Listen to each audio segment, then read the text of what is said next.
Hello and welcome to this session. This is Farhat, in which we will discuss inherent risk. To explain inherent risk, I will be using an analogy. Imagine you are planning a hike and the trail is known for its steep cliffs, loose rocks, and unpredictable weather. So this trail is known to be a risky trail. These are the features of the trail itself. Well, these features represent inherent challenges or risks of the trail.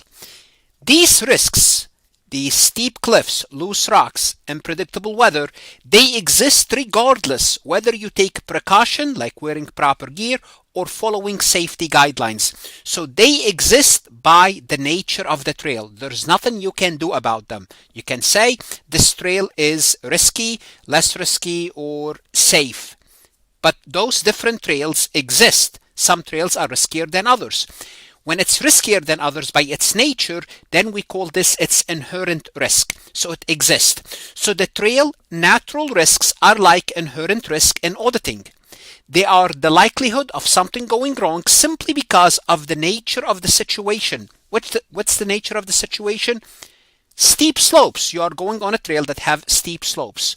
Or it has loose rocks. You can fall. You can easily slip. In auditing and accounting, compare those to companies where they have complex transaction or judgment-based account.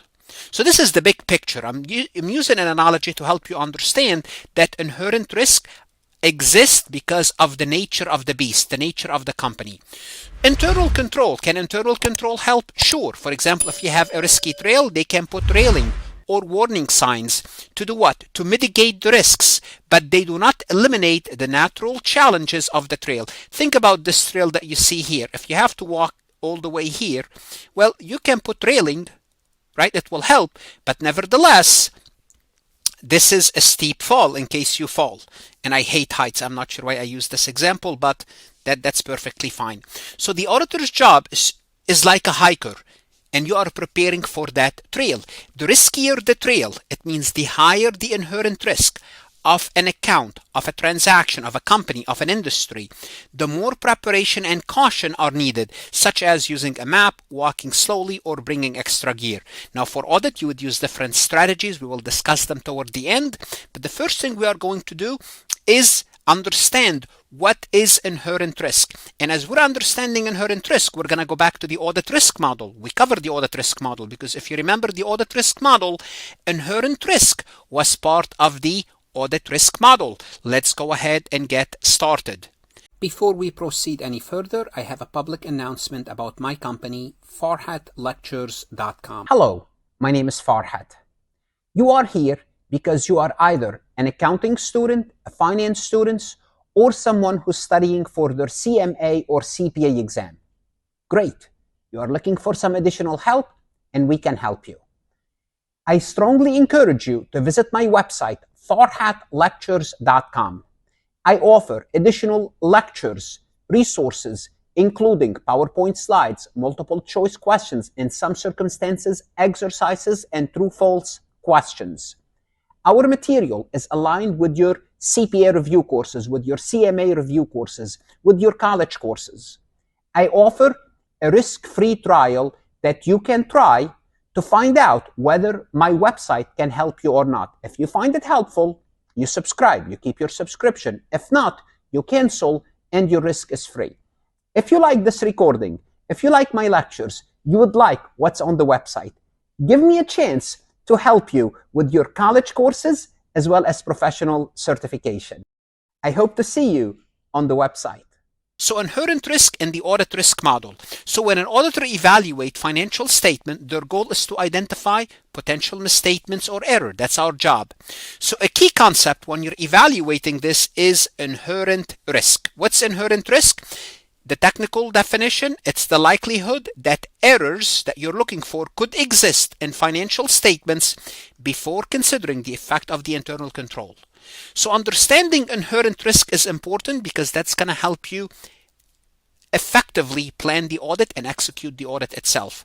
So in this lecture, what I will do first, I will define a little bit more in depth inherent risk, its role in the audit risk model. This is important, and I told you the audit risk model is important. When I explained it, you're going to see it again.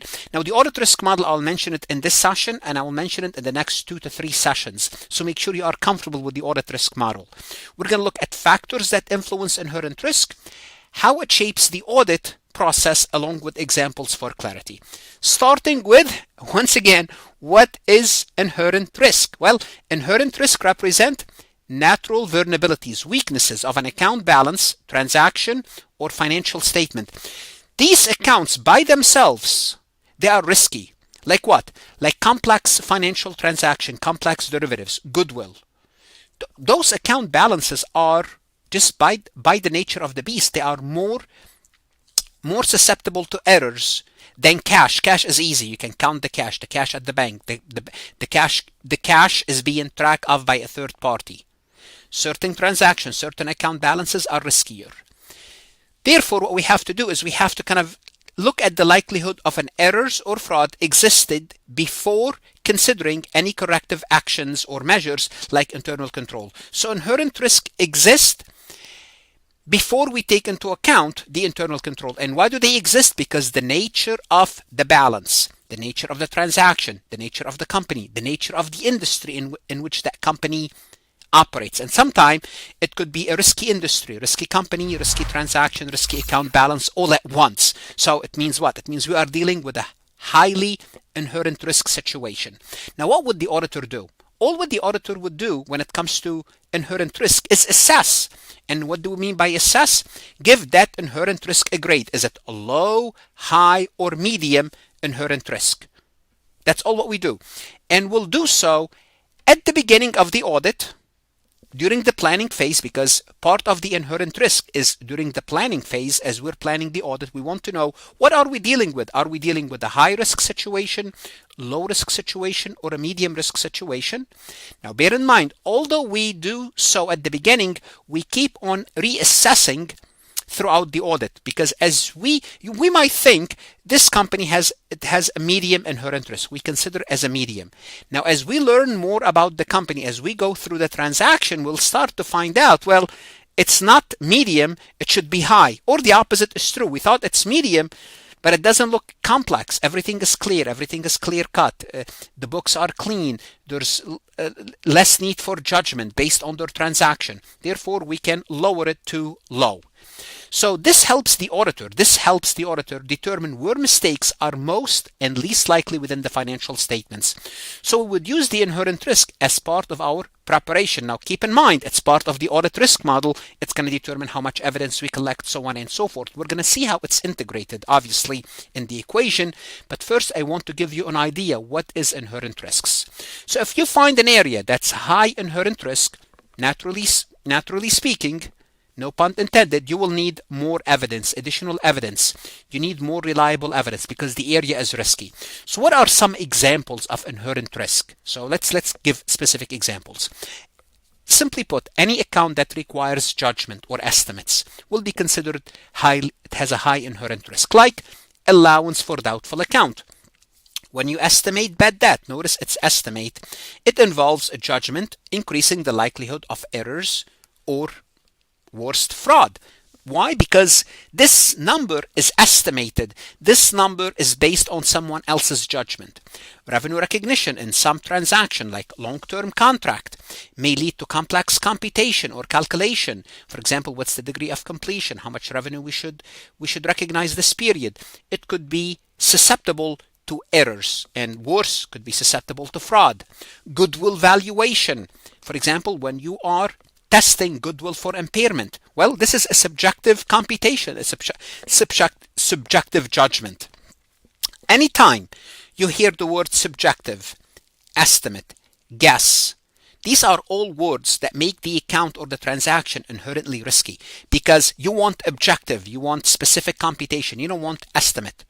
Well, we have to live with estimates. That's the nature of accounting. That's the nature of the beast. This is the world that we live in. If accounting was not complex, then you don't need people. You don't need judgment. Computers can do it. Now, computers do help, but you still need a person's judgment. So let's go back to the audit risk model. We want to make sure we see how this inherent risk fits into the audit risk model. The audit risk model is what? It's the audit risk equal to inherent risk, and this is what we'll focus on, times control risk times detection risk. Now, why do I have inherent risk and control risk together? Remember, what do we call those two? RMM, the risk of material misstatement. Now we're going to discuss the control risk separately in a series of recordings. So now we're focusing on inherent risk. AR is audit risk. Audit risk, what is audit risk? Let's go back and redefine those. The acceptable level of risk that material misstatement might remain undetected after the audit. What's the risk we are willing to take? And we talked about this in the prior session in depth. Inherent risk, the risk that we are working with this recording right here, is the natural susceptibility of accounts to misstatement without considering control. Now, the higher the inherent risk, the more work we have to do. The more work we have to do. Now, control risk is the risk that a company's internal control failed to detect or prevent errors. So, for inherent risk and control risk, we assess both of them. Inherent risk is assess. Same thing with control risk. How is it assessed? Assessed as high, low, medium, depending on the assessment of the company.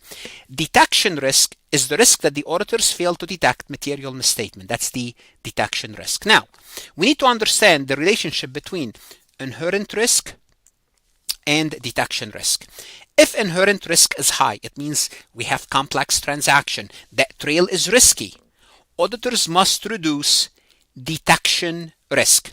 So notice, as inherent risk goes up, if the company is risky, inherently risky, because they have complex transaction, detection risk goes down.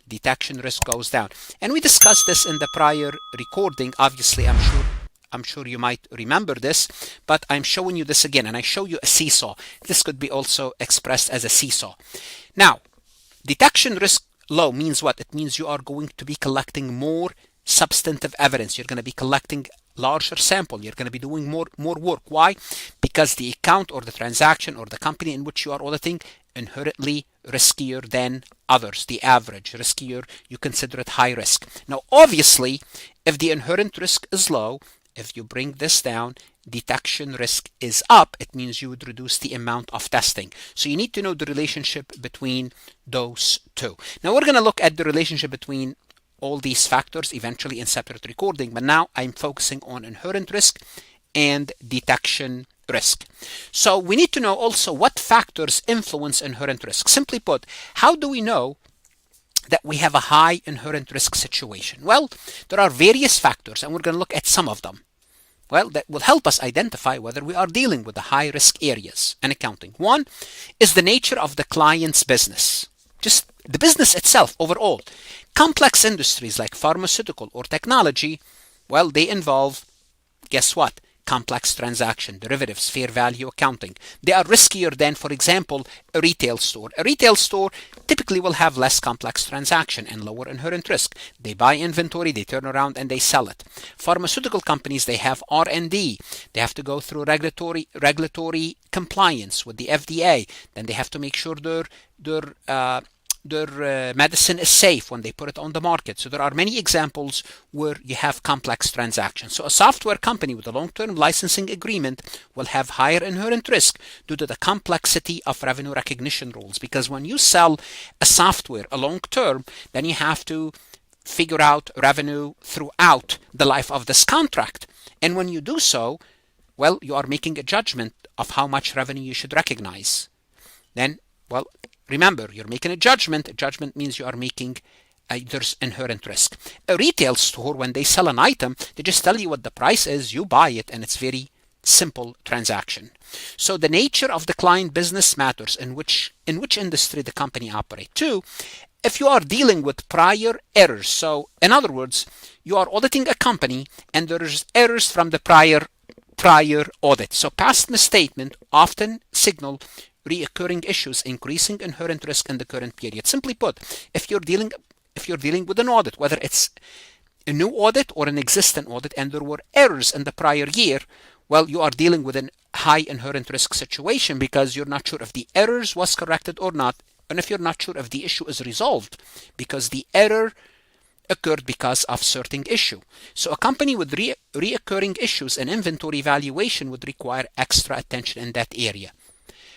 3. Initial versus repeat engagement. Now, this should be common sense. If you are starting with a new client, you don't know that much about the client because you don't know that lack of knowledge. I mean, you're going to do your best. Remember when before we take on an audit, we study the company, we study the industry, but nevertheless, it's different when we are on the inside. On the inside, we know more. So initial audit will have a higher inherent risk than a repeat engagement. So in the first year of an audit, inherent risk is higher because the auditor lacks familiarity with the client's system, processes, and people. You don't know the people that work there. You think you know them. Maybe you read about them on LinkedIn. You did some research, but you don't really know them until you start to work with them as an auditor. Also, their system, their processes. Yes, you looked at the chart. You look at the book. You saw how they process transaction. You look at their information system. But unless you see it in action, it's totally different. So repeat engagement will have less inherent risk in general because now you know more about the client. So an auditor new to a company may miss nuisances in how revenue is recorded, increasing the likelihood of errors. Other factors will be related party transaction. If there are related party transaction with subsidiaries, for example, you have the parent company and they deal with subsidiaries or other related parties or executives, those type of transaction are prone to manipulation. Why? Because the nature of the transaction, it's related parties. The people know each other. Related parties versus arm length. Arm length means supply and demand, determine the price of the transaction. Related parties, they could be used to do what? To manipulate the figures. So, for example, a loan issued to a company officer without standard terms raises red flags and increase the inherent risk. Now you're dealing with are they accounting for this properly? Are they accounting for the interest expense or the interest revenue? Is this a legitimate business transaction? So on and so forth. Again, complex versus non-routine transaction. Or non-routine transaction. You have routine transaction. For example, when the company pay the rent, they pay the rent every month. It's the same amount. It's a routine transaction. There are certain transactions that are complex or non-routine. They happen once in a while. Those are unusual transactions, and those carry higher risk than routine transactions. Why? Because they require judgment and expertise requirement. For example, restructuring charges from discontinued operation. Well, that's going to involve a lot of unusual one-time expenses. Or a multi-year construction contract with a percentage of completion. This is a complex transaction. Or valuing financial instruments like derivatives, where you need to use fair value. Those are all subjective figures. Also, judgment-based accounting. And we talked about this. And accounting is mostly based on judgment and estimate. The more estimates or professional judgment required, the higher the likelihood of an error and the higher is the inherent risk. For example, obsolete inventory adjustment. When you want to value the adjustment and you want to say, well, we need to write it down, well, that's a judgment. Well, it's subject to risk. You're increasing inherent risk. When you are valuing intangible asset like a trademark or patent, you're putting a fair value. You're putting a number on this intangible asset. That requires a judgment, an estimate. Well, high inherent risk situation.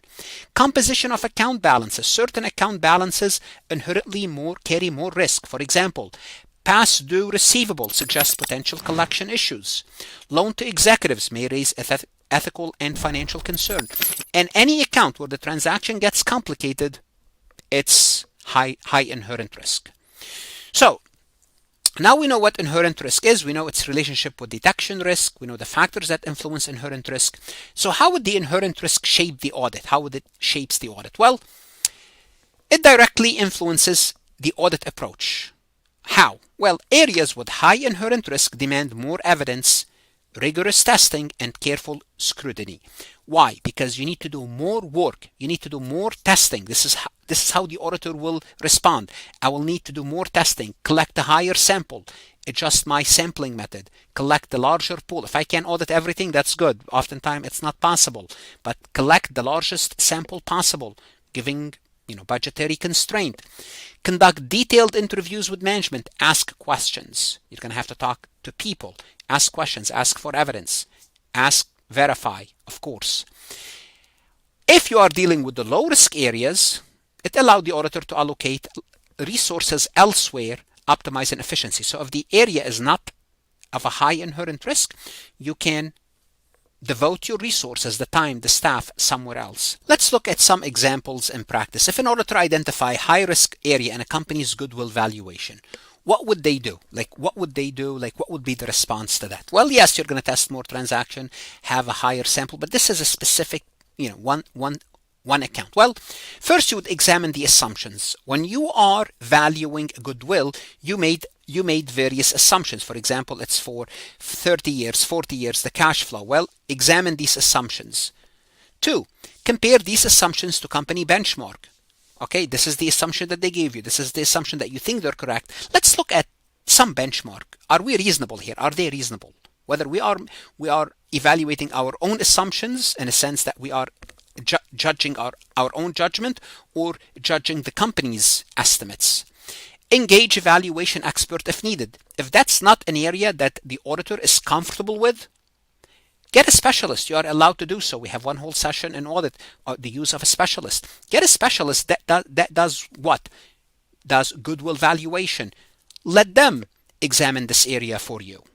So this is how you would respond to high inherent risk situation. Let's take a look at this multiple choice question from farhatlectures.com. Which of the following account balances typically carries the highest inherent risk? So you're given 4 accounts: cash, fixed asset, goodwill, accounts payable. Which one has the highest inherent risk? Well, starting with cash. Does cash carry high inherent risk? Where is the cash located? The cash is located at the bank. First of all, it's a third party. Third party in a sense, it's not the client, it's not the auditor, it's custodians. The people that are in charge of the cash are third party. So you would assume third party is independent, is objective, the bank is safe, the numbers are correct. I would not say cash will carry a high inherent risk account because it's easy to verify, generally speaking. Any account could be subject to fraud or errors, but certain accounts are easier than others. I would say cash is not, but we did not look at the other accounts. But cash, I would say it's pretty straightforward. Unless you have foreign currency transaction, you have to be a little bit more careful. Or unless the cash, you cannot audit the cash because the banks are overseas and you cannot get a bank confirmation. I mean, things could get complicated, but generally speaking, it's a pretty straightforward account. Fixed asset. Well, fixed asset. What are fixed asset? Building, machinery, equipment. Are these high risk account balances? I would say not really. Why? Because you can see them, you can inspect them, you can touch them, you can see the purchase order. So it's easy to also verify fixed asset, assuming you have access to them, right? That's the assumption here. So between A and B, I mean, I don't know, they're both easy. They don't carry any inherent risk. C, goodwill. What is goodwill? Goodwill is this asset that we created when we purchased another company. And how was it created? It was created because we paid over that company's fair value, net fair value, asset minus liabilities fair value. So if the company has, let's assume we purchase a company, their fair value of the assets, were $100. The fair value of their liabilities were 60. So we'd say the net fair value of this company is 40, and let's assume we paid $60 for, let's assume we paid $55. We pay above and beyond all net fair value of identifiable asset. We assume everything is identified in the 100.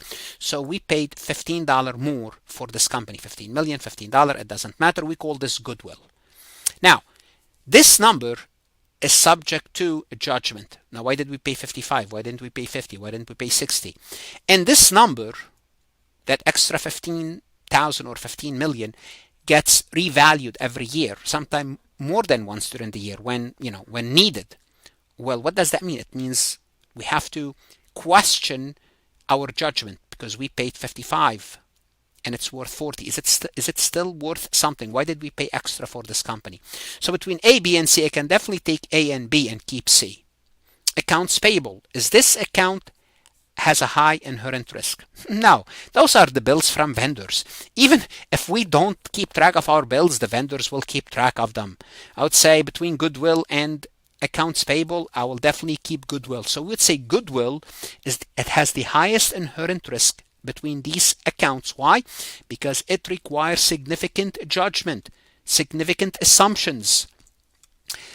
And being so will do what? Will increase the inherent risk of this particular account. What should you do? Now you want to go to Farhat Lectures, look at additional MCQs, resources, exercises that's going to help you. Whether you are studying this for your auditing course, studying for your CPA exam, any other professional certification.